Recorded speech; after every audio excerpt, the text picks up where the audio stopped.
Oke, kita share dulu. Oh, saya udah share screen belum ya? Belum. Recording in progress.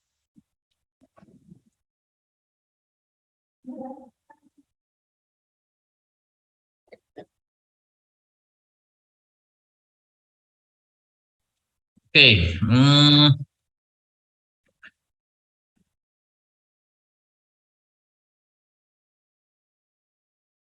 ya kita mulai. Jadi hari ini dari Prodi akan menyampaikan beberapa hal yang penting untuk teman-teman di 2001, 2000, angkatan 2021 atau S45. Ya, ini sambil menunggu website kita sedang diperbaiki, nanti semua informasi akan ada di website dan PPT ini akan dibagikan juga ya. Slide ini akan dibagikan, tapi tampaknya Prodi perlu memberitahukan lebih awal terlebih dahulu untuk mencegah banyak hal ya, karena hasil dari evaluasi ada banyak hal nih ketika informasi ini nggak nyampe, itu sampai bisa menghambat kelulusan ya. Di angkatan-angkatan yang senior sebelumnya di sosialisasi ini juga sudah disampaikan ya, cuma penekanannya saja beda. Ini untuk teman-teman 2021 baru, berarti baru ya, ini tahun kedua ya. Ini akan kita bahas secara untuk hari ini ya. Untuk registrasi mata kuliah yang akan kita laksanakan di minggu ini, teman-teman bisa mengakses eh, tautan atau link yang kita list di sini ya, mulai dari timeline registrasi sampai permasalahan registrasi. Ini dosen wali juga sudah mengetahui. Jadi jika ada permasalahan registrasi langsung kontak dosen walinya ya, karena dosen wali nanti kita dosen wali akan menghubungi prodi juga ya. Ada banyak catatan yang dikumpulkan di satu tempat untuk diselesaikan nantinya. Nah, ini kita skip aja, beberapa mungkin sudah sampai di teman-teman ya. Nah, eh 2021 ini yang nantinya akan kena dampak juga nih. 2021 ya. Jadi mau nggak mau teman-teman 2021 ini akan kena dampak perubahan kurikulum di 2024. Tapi ada beberapa hal yang perlu saya sampaikan dari awal nih. Ini yang masih sama semua. Sebenarnya setiap tahun itu dosen wali, termasuk teman-teman juga harus mengajukan sidang tingkat. Sidang tingkat ini untuk ngapain? Untuk ngecek mata kuliah di tingkat tertentu, ya. Kalau memang semuanya sudah memenuhi persyaratan, nanti ada yang namanya pengajuan sidang tingkat dan kalian bisa mengajukan sidang tingkat ini ke dosen wali nanti akan mengapprove, Kaprodi juga akan mengapprove, sehingga nanti di Igrasias. Jadi kalau ada yang buka Igrasias, silakan dibuka Igrasiasnya, dicek tingkat satu, tingkat duanya ini, terutama tingkat satu, udah lulus apa belum, sudah dinyatakan lulus apa belum. Kalau belum, hubungi dosen wali, ya seperti itu. Fungsinya buat apa sih sidang tingkat ini? Buat nanti pada saat teman-teman mendekati tugas akhir, mau mendaftar sidang TA, itu tingkat satu, tingkat dua, dan tingkat tiganya sudah harus dinyatakan lulus. Nah, biasanya ini banyak yang ketinggalan nih. Pada akhirnya nanti numpuk pada saat di tugas akhir, ya. Nah, apa sih yang dicek? Nah, teman-teman bisa lihat poin ketiga. Jadi, pertama, lulus seluruh mata kuliah semester 1 dan 2 itu tidak ada nilai E, ini untuk tingkat 1. Lalu pastikan nih, eh, untuk mata kuliah bahasa Indonesia, agama, Pancasila, kewarganegaraan itu nilai minimalnya adalah C. Jadi kalau masih ada yang D, itu dicek lagi, harus diulang ya. Karena itu juga nanti akan berpengaruh terhadap kelulusan teman-teman ya. IPK minimumnya di 2 ya. Nah, ini tingkat 1. Nah, ini terkait sidang tingkat nih. Jadi bagaimana kalau ada mata kuliah tingkat 1 masih ada yang belum lulus, ya harus diulang pada semester 3 dan 4. Terus kalau setelah mengulang di 3 dan 4 itu masih belum lulus, itu biasanya kalau menurut panduan akademik itu harus undur diri ya. Nah, mata kuliah mana saja yang bisa di drop ya. Jadi masalah drop mata kuliah ini itu harus dikonsultasikan dengan dosen wali ya, dan kaprodi juga nantinya. Ini harus diingatkan, ingat ya teman-teman ya, semua yang teman-teman lakukan di selama perkuliahan itu kan tercatat di Grasias dan itu juga dilaporkan ke pemerintah ya, ke Dikti. Jadi kita ini sebenarnya berhubungan dengan banyak pihak plus peraturan pemerintah dan sekarang makin diperketat. Masalah drop ini yang perlu saya ingatkan adalah hmm, teman-teman kalau nanti mengambil satu mata kuliah, terutama mata kuliah peminatan ya atau mata kuliah pilihan, itu ngambil mata kuliah peminatan, lalu nilainya jelek, itu kan bisa digantikan dengan mata kuliah peminatan lain. Nah, sekarang apa? Ketika ngambil mata kuliah peminatan lain, ya mata kuliah peminatan yang sebelumnya yang nilainya jelek itu harus di drop karena itu akan mengganggu dan akan menghambat untuk proses kelulusan. Nah, saat ini peraturan pemerintah makin ketat, untuk drop mata kuliah itu memakan waktu yang tidak sebentar. Pengalaman semester saya kemarin itu bisa 3 sampai 6 bulan, bahkan ada beberapa teman-teman yang nggak beruntung. Untuk drop mata kuliah aja itu bisa lebih dari 1 semester. Nah, sayangnya di prodi lain sudah ada yang memakan korban, kebetulan mahasiswanya juga udah terlalu lama, udah 7 tahun, ternyata dia sebenarnya hanya tinggal sidang TA, tapi ada mata kuliah yang nilainya E, dan itu harus di drop, terutama mata kuliah pilihan tuh ya. Kalau mata kuliah wajib kan harus lulus semua ya tadi ya, nilainya minimal D kalau mata kuliah lain ya, kecuali mata kuliah yang tadi saya sebutkan. Nah itu ketika ngedrop, ternyata dengan aturan sekarang itu memerlukan waktu lebih dari 6 bulan. Nah kalau sudah melebihi kayak gitu udah nggak bisa lulus, makanya undur diri ya. Nah ini hati-hati, jadi mulai dari sekarang pikirkan kembali, usahakan ketika mengikuti perkuliahan bisa selalu perform, sehingga bisa mencapai nilai yang layak, tidak perlu diulang, atau digantikan dengan mata kuliah lain, dan sampai pada akhirnya perlu di-drop. Nah ini berbahaya ya, seperti itu. Nah, yang keempat ini masalah mata kuliah prasyarat. Ya, ini saya sudah melampirkan juga organigramnya. Jadi pastikan nih organigram ini kalian perhatikan. Kenapa ini perlu disampaikan di prodi? Dulu di Grasias ini untuk masalah mata kuliah prasyarat itu secara otomatis ya. Tapi sekarang ternyata ada kendala teknikal.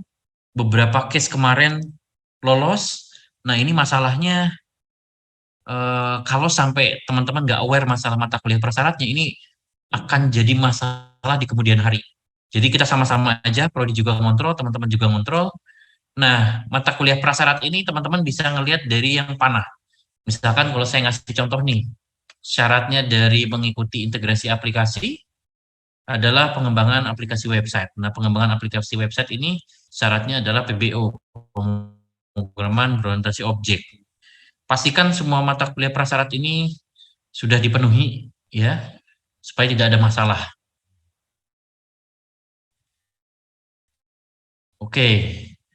Nah, mengulang mata kuliah perlu saya sampaikan juga karena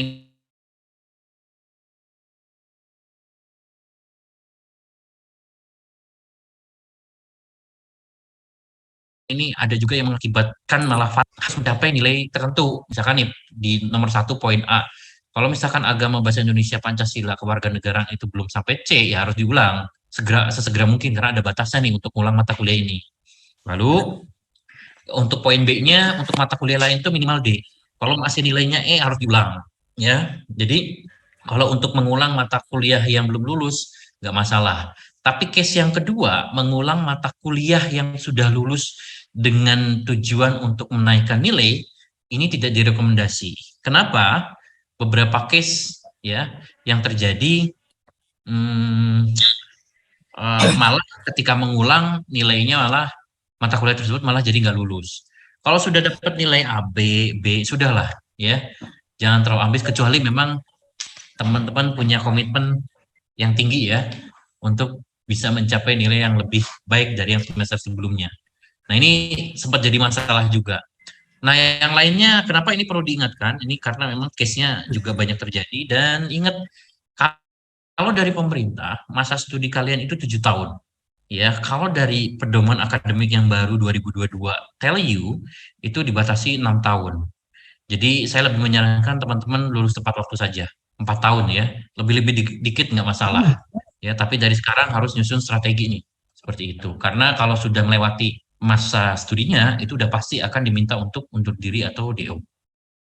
Oke, nah ini untuk tingkat 2-nya, ya, di tingkat 2 ini, oh, yang harus diperhatikan adalah, oke, apa yang harus diperhatikan pada tingkat 2 ini? Mulai dari sekarang cek, TAK kalian udah berapa? IPRT udah berapa? Karena kebanyakan ini kasusnya makin meningkat juga ketika TAK dan IPRT tidak memenuhi pada saat mendekati sidang, teman-teman nggak bisa daftar sidang TA ya. Dan ini nanti akan berakibat bisa jadi yang paling buruk nambah semester lagi. Dan itu artinya menambah biaya. Ya. Nah, ini juga yang tadi saya lupa sampaikan di sosialisasi sebelumnya. Ingat, sekarang itu masalah BPP terjadi kenaikan setiap 4 atau 5 tahun sekali. Kalau teman-teman melebihi masa studi normalnya yang 4 tahun, bisa jadi penambahan waktu, kasusnya yang kemarin, penambahan waktu misalkan di 4,5, di 5 tahun kelima, itu BPP-nya mengikuti yang terbaru. Ya, dan itu lumayan ya, kasihan orang tua. Nah, untuk internasional, mohon dicek juga TAK dan IPRT termasuk minimal satu kegiatan internasional, karena ini jadi syarat kelulusan. Ya, oke. Selanjutnya ini untuk masih TAK, silakan untuk naikin TAK, teman-teman cari lomba, jadi asprak, ikut aktif ya di UKM atau organisasi.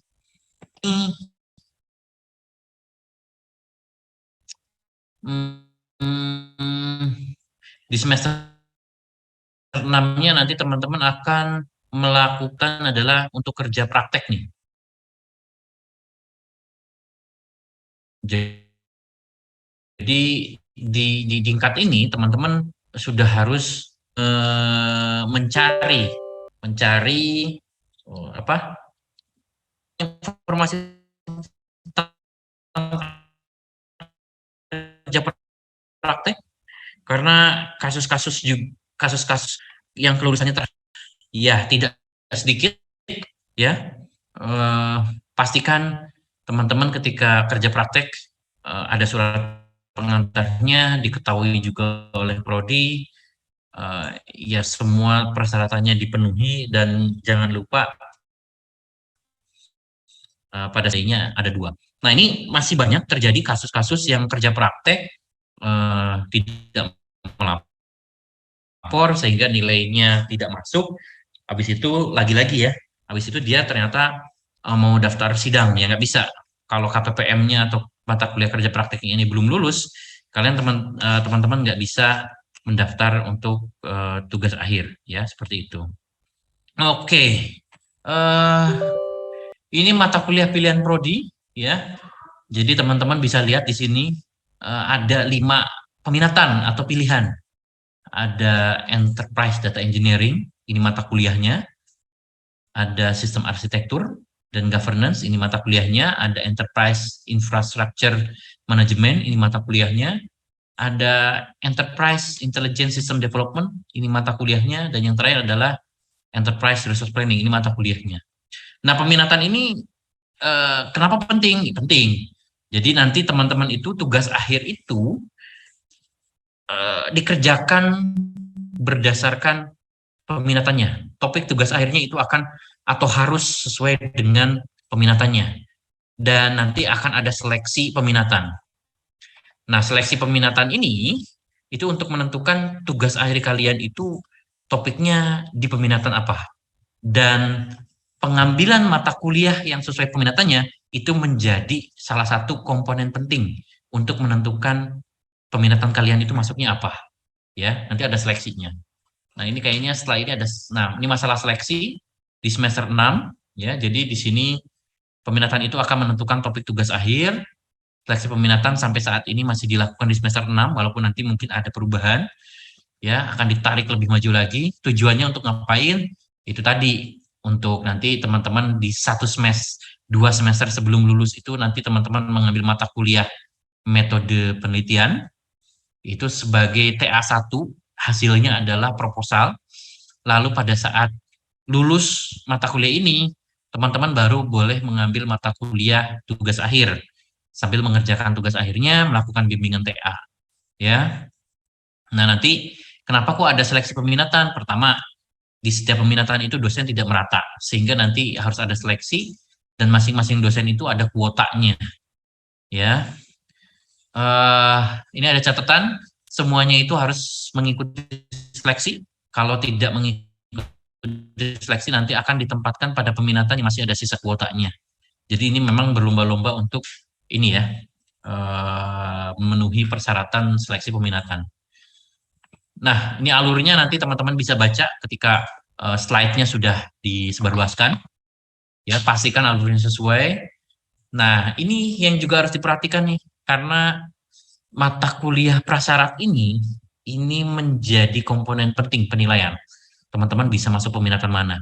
Jadi kalau tadi Enterprise Data Engineering atau EDE, itu syaratnya itu, ada RPB, ada PropStat, ada Sysbasdat, ya kan, ada Data Warehouse, dan yang lainnya, sampai ke EIM, ada desain jaringan komputer, manajemen jaringan komputer, dasar sistem operasi, dan keamanan sistem informasi. Seperti itu. Pastikan mata kuliah prasyarat ini diambil sebelum pada akhirnya teman-teman memilih peminatan.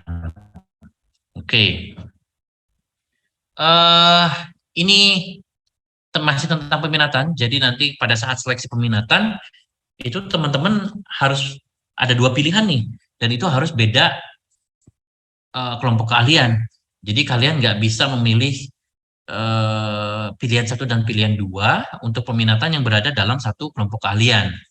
Nah, di SI ada 5 kelompok peminatan dan ini bernaung di 2 kelompok keahlian, kakak ya. Yang pertama nih, yang poin 2A, itu ada kakak cybernetik. Dia memayungi EDE dan EISD. Sedangkan kakak AINS itu memayungi SAG dan SAG, EM, dan ERP. Ya, ini jadi bobot ya semua mata kuliah prasyaratnya. Nah, masalah peminatan, ini nanti beberapa dosen itu akan punya hak untuk menarik mahasiswanya ke peminatan tertentu karena memiliki histori atau kontribusi ya, membantu dosennya. Aktif juga misalkan di lab riset maupun di lab peminatan, seperti itu ya. Itu akan menjadi poin-poin tambahan bagi dosen ya untuk menarik mahasiswanya untuk dimasukkan ke dalam peminatan tertentu ya. Jadi kalau dari sekarang udah kebayang, kayaknya saya pengen jadi data engineering Pak, atau misalkan yang jaringan, seperti itu udah harus tahu mata kuliah yang harus diambil apa, lalu kalian harus aktif di lab apa. Oke, yang lainnya ini kerja praktek ya. 2021 kerja praktek masih jauh ya. Tapi kerja praktek itu kalian mencari perusahaan supaya kalian nanti bisa kerja praktek di perusahaan tersebut. Masalah durasinya itu minimal 40 hari. Beberapa administrasi ya, persyaratan dan lain-lain itu ada di link tree-nya yang sudah saya cantumkan di sini di poin ketiga ya. Ini nanti untuk masalah KP nanti ya ada alurnya, ada administrasi yang perlu dipenuhi juga ya. Jangan sampai telat juga ngambil KP karena KP ini wajib dan menjadi persyaratan teman-teman untuk sidang juga. Jangan sampai kelewat, karena ada juga yang kelewat. Pastikan juga di tempat KP kalian bisa melaksanakan kerja praktiknya dengan baik sehingga nanti pihak industri atau mitra bisa memberikan nilai yang layak. Karena ini juga sempat dan tidak sedikit kasus-kasus yang KP-nya nilainya jelek sehingga harus mengulang KP lagi, ya, seperti itu. Nah, ini tingkat 4 ya, mata kuliahnya. Lalu apa sih yang harus diperhatikan? Jadi nanti teman-teman di tingkat 4 itu harus mengambil mata kuliah pelatihan dan sertifikasi. Ini bukan hanya sekedar mata kuliah, tapi untuk lulus di mata kuliah ini, teman-teman harus mencari sertifikasi nasional atau internasional yang itu memerlukan biaya, ya. Ini mandiri semua.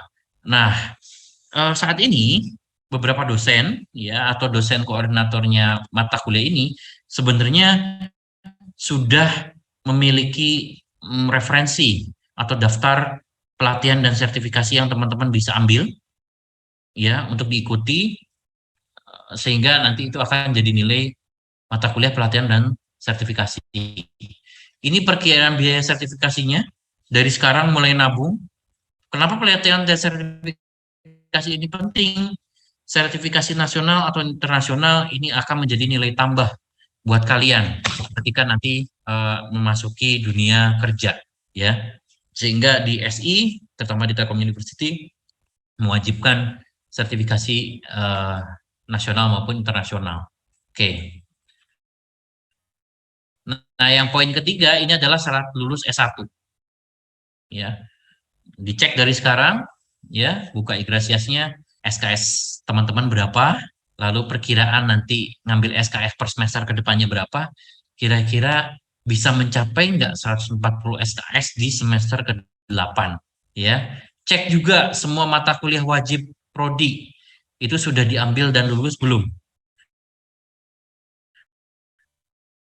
karena ini juga akan jadi syarat daftar sidang dan bisa lulus. Oke, nah ini persiapan kelulusan ya kalau nanti sudah menghadapi mau mendaftar sidang. Yang pertama ya tanpa TA itu pasti minimalnya 140 SKS. Lalu TAK-nya harus 60. IPRT-nya harus 50 ya. Seperti itu. Kalau bagi mahasiswa internasional itu mengikuti minimal satu kegiatan internasional. Lalu nanti ini kalian akan melakukan bimbingan dengan pembimbing 1 maupun 2 ya. Syaratnya nanti semua bimbingan itu akan dicatat di Igrasias. Pembimbing pertama itu harus 8 kali, pembimbing 2 itu 6 kali. Dan setelah itu nanti pembimbing akan melakukan ACC terhadap log bimbingan yang kalian inputkan via Igrasias. Kalau log bimbingannya sudah di ACC oleh pembimbing, itu nanti kalian baru bisa mengajukan sidang TA di Igrasias. Itu juga memerlukan persetujuan lagi dari pembimbing 1.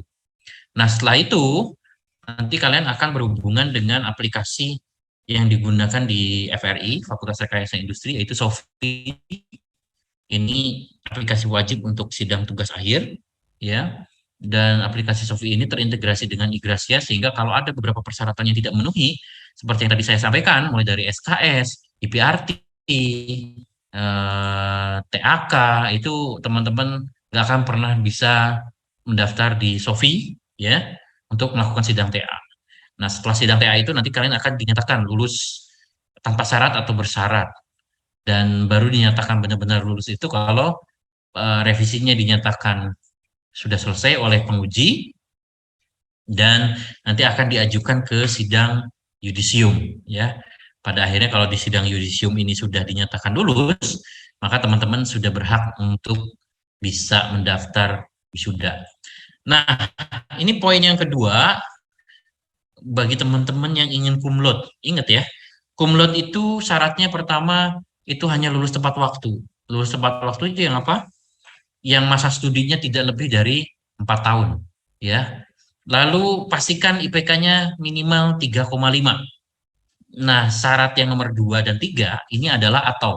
Jadi kalau teman-teman pernah ikut lomba dan juara 1 atau 2 atau 3 ya nasional maupun internasional itu udah bisa jadi syarat kumlot ya. Lalu yang ketiga ini juga pilihan, biasanya hampir beberapa teman-teman yang melaksanakan tugas akhir akan mengarahkan tugas akhirnya di menghasilkan sebuah publikasi nasional maupun internasional. Ini kalau untuk teman-teman yang ingin kumlot ini harus minimal ada satu publikasi ya, seperti itu. Oke, itu untuk yang kumlot. Ini daftar kontak penting nanti akan dilengkapi, mohon disimpan saja. Nanti ketika dibagikan, ini adalah link ya, SID-nya SI untuk mengakses daftar link penting. Nanti akan tampil ada master link-nya, ada kalender akademik, pedoman, kurikulum kita yang revisi 2002 kemarin, kontak penting dan materi ya. /cc2_mahasiswa. Oke, mungkin itu yang bisa saya sampaikan. Silahkan kalau ada pertanyaan diajukan sekarang biar clear semuanya. Bisa raise hand atau ketik di kolom chat ya.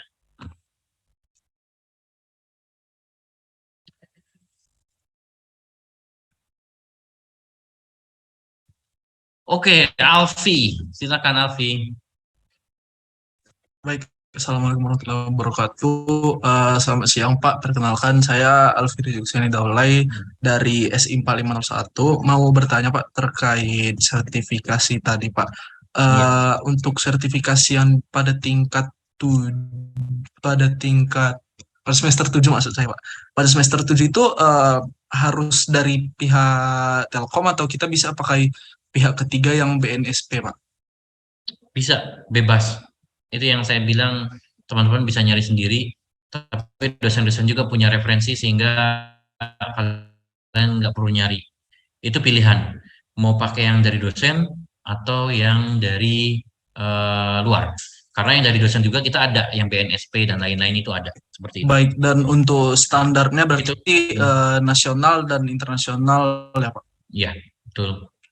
Baik, sama mau nanya nih Pak, kalau misalnya sertifikasinya itu apa harus sertifikasi keahlian atau misalnya kayak sertifikasi selesai contohnya mengikuti bootcamp atau gimana? Beda-beda.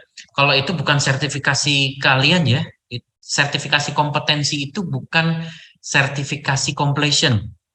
Karena kalau sertifikasi profesi atau keahlian itu atau kompetensi itu pasti ada tesnya. Tapi kalau hanya mengikuti training baik online atau offline itu sertifikasi partisipasi ya, sebagai partisipan. Nah itu nggak masuk di sini, seperti itu. Oh paham Pak, baik Pak. Ya. Terima kasih banyak Pak. Ya oke.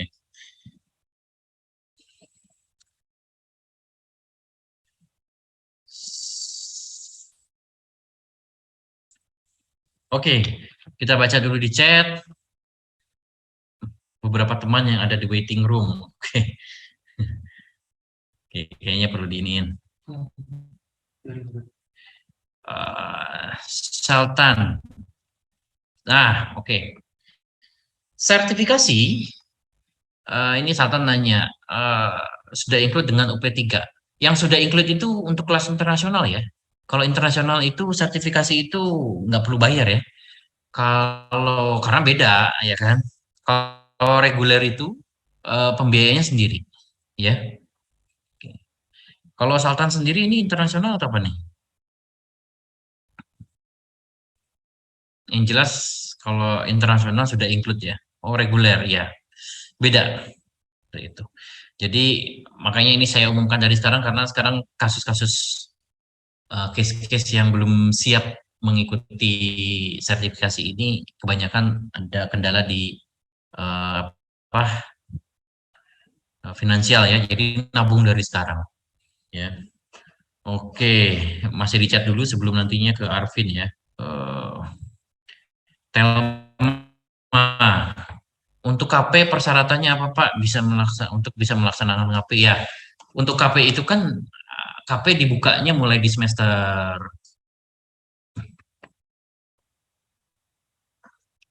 ya ini di tingkat 3 ya, di semester 6 ya. Ya syaratnya salah satunya adalah kalian sudah ada di tingkat 3 ya di semester 6 ya, sudah 5 semester menjalani perkuliahan. Syarat yang lainnya nggak ada. Kalian bisa menemukan perusahaan yang tepat, lalu nanti minta surat pengantar, kalau diterima silahkan. Apakah bisa di semester sebelumnya? Bisa, cuma saya tidak menyarankan, ya, tidak menyarankan. Kalaupun mau berniat di semester lebih awal, pastikan teman-teman konsultasi dulu dengan prodi karena ada berbagai administrasi yang harus diperhatikan sehingga ini nanti nggak miss, ya, gitu. Ya, ini untuk Agung. Sertifikat seperti Udemy, decoding beberapa mungkin bisa, tapi kalau Udemy enggak. Decoding itu kan ada yang sertifikasinya bukan hanya completion saja, tapi ada tesnya juga. Ya, kalau Udemy kan nggak ada. Udemy kebanyakan completion saja, Bung ya. Jadi kalau Udemy ada banyak ya, ada DataCamp, ada Udemy, ada banyak ya. Kalau hanya completion itu nggak bisa, Gung. Nah, masalah ini selanjutnya Rizky. Untuk Rizky, matkul atas yang dapat diambil semester ini apa saja? Nah, itu nanti dilihat di sirama, karena maksudnya gini, pastikan bagi yang bukan 3,5, teman-teman harus melihat kuotanya sama jadwalnya bentrok apa enggak, ya seperti itu. Ya, nanti di link di SID ya, di sini ini ada menunya kurikulum 2020 revisi 2022. Rizky bisa melihat mata kuliah apa saja yang seharusnya dibuka di semester genap ya, seperti itu. Oke, nanti saya coba tunjukkan kurikulumnya ya, sama ininya mata kuliahnya yang bisa di. Oke, kita lanjut ke siapa tadi? Arvin nggak jadi? Oh iya Pak, tes suaranya jelas nggak Pak? Jelas, jelas, jelas. Oke, Oke. silakan. Ya izin, saya Arvin dari kelas SI 4504. Saya kebetulan juga dari salah satu yang ikut program 3,5 tahun. Terus beberapa waktu lalu sebelumnya di sosialisasi sebelum yang tadi juga Pak, eh, kita pernah bahas untuk syarat kelulusan. Yang 3,5 tahun itu yang asalnya tadi cum laude atau itu jadi dan. Jadi kita harus ikut lomba iya, dan di saat yang bersamaan kita harus bukan ikut lomba, kita harus juara lomba iya, kita harus upload jurnal iya. Untuk yang 3,5 sekarang mengikuti syarat yang ini nggak Pak? Sebenarnya kalau lomba itu nggak harus juara. Sebenarnya kalau 3,5 itu kan lomba itu menjadi syarat yang selalu mengiringi di setiap semesternya. Nggak harus juara, tapi harus Untuk aktif. yang pengen cum laude gitu Pak, anak 3,5 dan dia Kalau juga pengen cum untuk laude. cum laude itu atau lomba atau publikasi saja sudah bisa. Oh oke. Baik, terima kasih Pak. Ya. Oke. Coursera. Ini ada pertanyaan dari Lanang Arif. Coursera, tidak semua Coursera. Nanti mungkin dosennya yang akan mengarahkan. Karena sebagian besar di Coursera juga hanya completion. Kalaupun di Coursera itu ada beberapa tugas atau assignment ya, itu tidak, assignment itu dengan tes kompetensi itu beda. Ya, kalau assignment di Coursera itu kayak tugas kuliah aja. Kalau sertifikat profesional itu ujiannya benar-benar menguji apakah kita benar-benar berkompeten ya secara fundamental di bidang tersebut. Begitu ya, Lanang Arif ya. Jadi Coursera belum tentu ya, karena di Coursera juga ada ini yang specialization, dan itu ada ujiannya mungkin bisa, tapi nggak semua specialization itu sesuai dengan bidangnya kita, ya seperti itu. Begitu, Lanang Arif, nanti bisa dikonsultasikan dengan dosen pengampunya.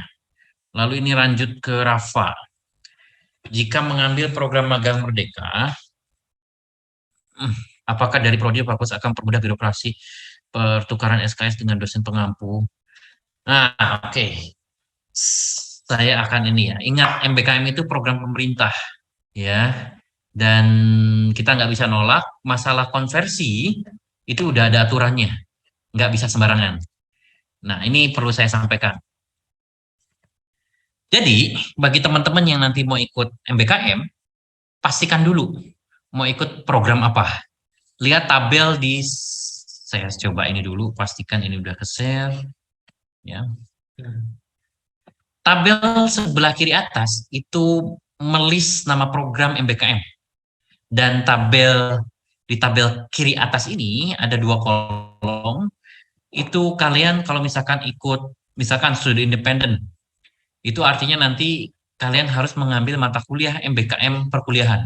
Sedangkan sisanya itu nanti kalian harus mengambil mata kuliah MBKM non perkuliahan. nilai MBKM itu semuanya akan dikonversi ke mata kuliah MBKM ini, bukan ke mata kuliah core, ya, bukan ke mata kuliah yang ada di kurikulum, ya, seperti itu. Nah, siapa yang mengkonversi? Prodi, ya. Proses konversinya gimana? Nggak susah. Udah pasti akan 20 SKS ke sini semua. Jadi misalkan tadi ikut studi independen, berarti kalau ikut studi independen itu kategorinya masuk ke MBKM perkuliahan. Nanti artinya kalian harus mengambil mata kuliah MBKM perkuliahan 1 sampai 7. Lihat tabel sebelah kanan bawah. Jadi setiap mata kuliah MBKM Prodi itu masing-masing punya 7. Ya, MBKM perkuliahan 1 sampai 7, MBKM non perkuliahan 1 sampai 7. Nah, kalau sudah ikut MBKM, kalian tidak perlu mengambil, ingat ya, tidak perlu mengambil lagi mata kuliah yang ada di sebelah kiri ini. KPPM itu sudah digantikan dengan MBKM perkuliahan 1 atau MBKM non perkuliahan 1. Pelatihan dan sertifikasi itu juga akan digantikan oleh MBKM perkuliahan 2 maupun non perkuliahan 2. Ya, peminatan 1 sampai 4 itu udah bisa digantikan MBKM perkuliahan 3 sampai 7 atau MBKM non perkuliahan 3 sampai 7 tanpa perlu mengambil mata kuliah itu sendiri, ya. Tanpa perlu mengambil KPPM, pelatihan sertifikasi. Ingat ya, seperti itu. Nah, ini hati-hati nih teman-teman yang ikut KPPM atau ngambil pelatihan sertifikasi ternyata nilainya jelek, habis itu ambil MBKM. Saya ingatkan lagi, kalau misalkan KPPM-nya jelek, pelatihan sertifikasinya jelek, lalu ikut MBKM, ingat, nilai MBKM-nya itu tidak akan menggantikan, atau nilai MBKM-nya itu tidak akan dimasukkan ke mata kuliah KPPM atau pelatihan sertifikasi yang sudah diambil. Yang sudah diambil dan nilainya jelek, KPPM atau pelatihan sertifikasi yang jelek itu harus di-drop. Balik lagi, peraturan pemerintah sekarang makin ketat, untuk drop mata kuliah itu bisa memakan waktu lebih dari 1 semester, ya, seperti itu. Jadi kalau mau ikut MBKM, MBKM aja. Kalau nggak mau ikut MBKM, silakan ambil mata kuliah yang seharusnya, seperti itu. Jadi kalau jawaban Rafa tadi adalah masalah birokrasi itu, ini udah aturannya dari pemerintah ya, dan kebetulan diterjemahkan institusi dan prodi aturannya kita hanya mengkonversi ke mata kuliah MBKM, bukan ke mata kuliah core prodi lagi, ya, seperti itu. Jadi selama lancar, tidak ada catatan dari mitra, jadi mulai sekarang juga aturan MBKM akan ketat. Kalau dari mitra ada catatan, sudah pasti konversinya akan dibatalkan. Ya, seperti itu. Begitu Rafa. Kita lanjut dulu ke Juanda. Jadi nanti kalau yang ikut MBKM, kalian harus mengikuti dua-duanya ya. Mata kuliah wajib iya, mata kuliah melaksanakan MBKM-nya juga iya. Jadi nanti total lulusnya, SKS lulusnya itu bisa lebih dari 144 SKS. Nah, ini kalau Juanda pertanyaannya adalah untuk sertifikasinya apakah ada masa batasan tahunnya? Ada. Makanya sebaiknya ambil sertifikasi tersebut di saat mata kuliah tersebut aktif, ya. Seperti itu. Pak, izin bertanya, Pak. Iya, silakan. Mengenai tanggapan Bapak sebelumnya, terima kasih Pak kesempatannya. Untuk lebih tepatnya spesifiknya itu berapa bulan atau berapa tahun? Nah, masa aktif itu akan mengikuti masa aktif dari sertifikasi itu sendiri. Jadi misalkan ada sertifikasi entah dari Oracle, Java, dan lain-lain, itu biasanya masanya tuh 1-2 tahun. Itu masih bisa. Tapi pastikan juga, karena gini, sertifikasi ini juga kan sedang diatur ulang. Jadi mengambil sertifikasi pun tidak sembarangan, itu harus sejalan dengan bidang peminatannya teman-teman. Ya, kecuali memang tidak ada pilihan. Tapi kan sekarang semua sertifikasi untuk bidang peminatan itu ada, termasuk peminatan yang ada di SI. Misalkan EDE, misalkan EDE itu data engineering mungkin bisa ngambil yang database, data analis, dan lain-lain seperti itu. Untuk yang ESD mungkin ada Java, ada banyak lah ya seperti itu. Begitu. Dan itu yang nentuin expiry-nya bukan kita. Jadi kalau misalkan sertifikasinya expiry cuma 1 tahun, terus kamu ngambil jauh-jauh hari dan itu udah expired, itu nggak bisa juga. Seperti itu. Begitu, Yonda. Oke, baik Pak, terima kasih. Hmm. Eh, Masalah pelatihan dari Kominfo itu harus dicek lagi, ya. Makanya lebih baik ngambil dari kayak BNSP, ya. Yang Kominfo itu masalahnya kita harus cek and recheck dulu. Kita harus tahu persis yang VSGA ini mekanisme di dalamnya itu seperti apa. Apakah hanya pelatihan saja kah? Atau ada sertifikatnya itu apa sih? Completion kah? Benar-benar sertifikat profesional kompetensi kah? Ujiannya seperti apa? Nah, itu yang kita belum tahu. Iya, seperti itu. Begitu, Mufid.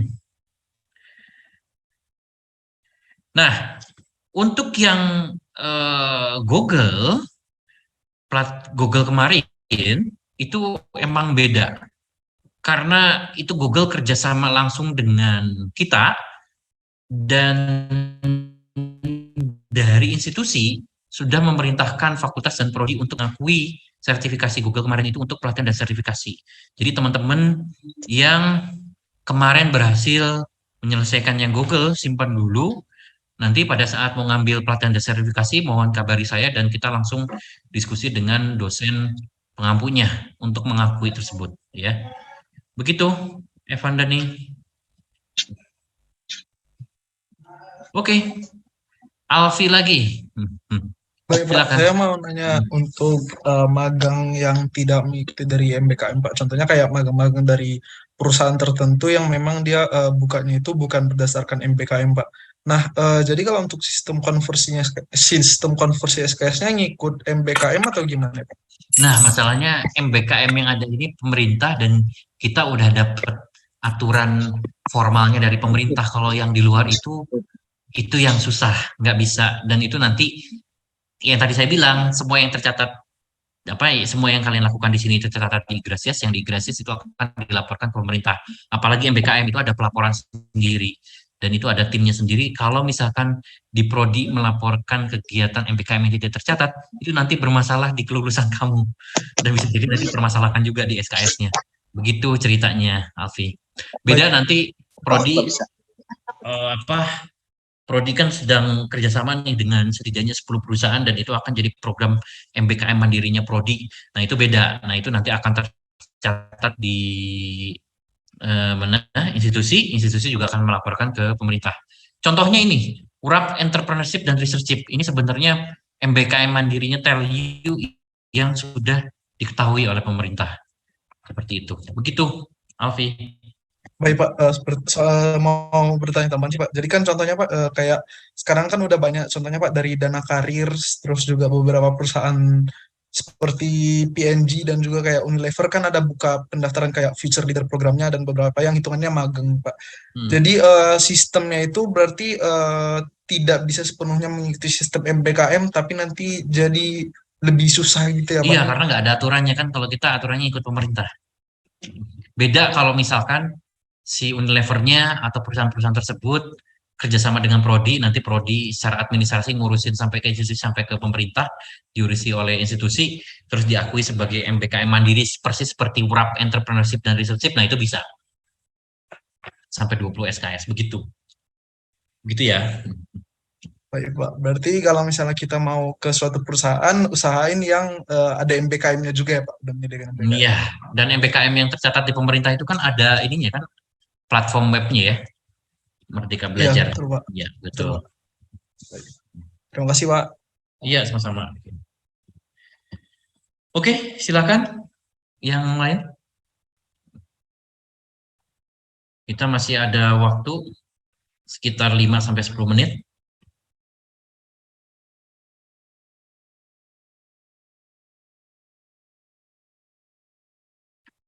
Oke, jika tidak ada, untuk angkatan 2021 ini kita akhiri ya, karena teman-teman 2022 sudah menunggu. Kalau masih ada pertanyaan, silakan WhatsApp Prodi ya, atau saya, tapi mohon bersabar karena yang masuk ke WhatsApp Prodi dan saya itu ratusan sekarang ya, apalagi masa registrasi. Begitu, terima kasih teman-teman. Assalamualaikum warahmatullahi wabarakatuh. Selamat sore. Kenapa ada yang mau bertanya? Tadi kalau saya nggak ketinggalan ya Pak, untuk pertanyaan dari Muhammad Mufid, apa udah dijawab belum ya Pak? Mufid. Ya, untuk pelatihan dari VSG Kominfo itu termasuk Oh, ke sudah. nggak, Pak? Jadi gini, yang pelatihan dari Kominfo, apapun itu harus kita cek dulu. Karena apakah itu hanya sekedar pelatihan terus sertifikatnya adalah partisipasi pelatihan, atau memang ada mekanisme ujian atau evaluasi yang sifatnya itu adalah menilai kompetensi. Kalau nggak ada itu nggak bisa. Nah, ini harus cek and recheck yang Kominfo ini, seperti itu. Oke, baik-baik Pak, terima Ya. kasih. Oke. Oke, mungkin itu. Terima kasih teman-teman 2021 sudah boleh meninggalkan Zoom. Jangan lupa daftar hadirnya.